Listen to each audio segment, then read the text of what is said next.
Okay, so for my final project for physics, I focused on 4 concepts using household items. The items I'm going to be using, these 2 boxes here, this candle with this small cloth beyond it right here. We've got a swivel chair, and then I'm actually going to use this door. And the concepts I'm going to be demonstrating are going to go in order from the door, the chair, to the boxes, and then finally I'm going to do the candle. So the first thing I wanted to demonstrate, and I've got on my cards here, is showing torque using a door hinge. So torque is just a concept of the door resisting being opened based on where, I'm gonna zoom out a little bit, where I apply my force. So if I try to open the door near the hinge, I can do it, but it's a lot more challenging, and the door feels twice as heavy when I try to do that, versus if I apply my force to the knob, right? Nothing.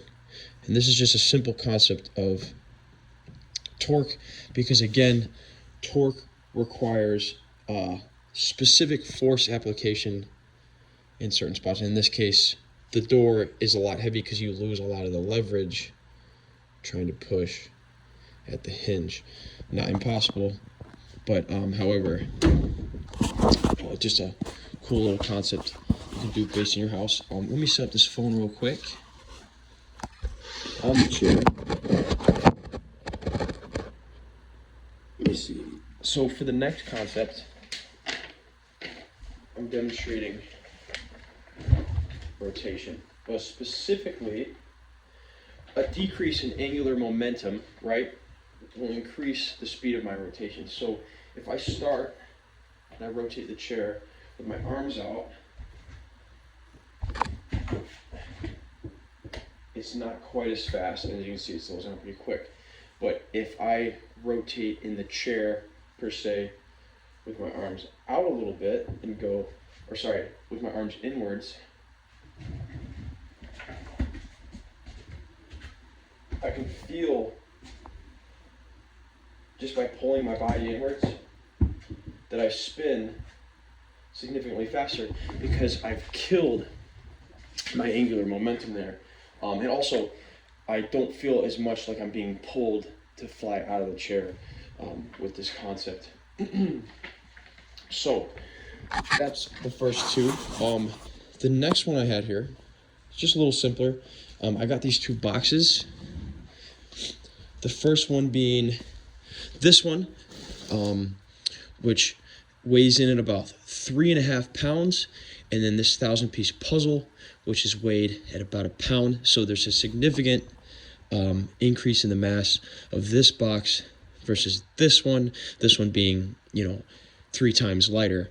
And what I'm going to do is just going to give them a good push here real quick.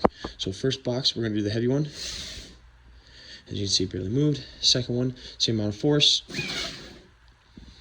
And you can see this box has moved significantly farther. And this is the concept of force. The boxes of different weight, again, are going to change the acceleration of the boxes. The lighter box is going to move a lot faster and a lot quicker because there's less mass, there's less weight there. So it brings me to the last concept, which is actually my favorite. We got the concept of inertia, right? We're gonna do the tablecloth trick here with this candle. And what we're gonna be doing is showing objects resistance to change in motion. So because again, I'm not actively putting force on this object, and rather I'm pulling the rug per se out from underneath it, it's gonna mostly stay put. And this demonstrates the object of inertia. Now, if I do this wrong, of course I'm gonna shatter this and have glass everywhere. So I'm gonna do it nice, quick, and easy, and just demonstrate again the quick concept of inertia. 1, 2, 3, bang. And so, as you can see, the object has stayed mostly there. And this is just another really fun side of physics that I thought would help demonstrate inertia.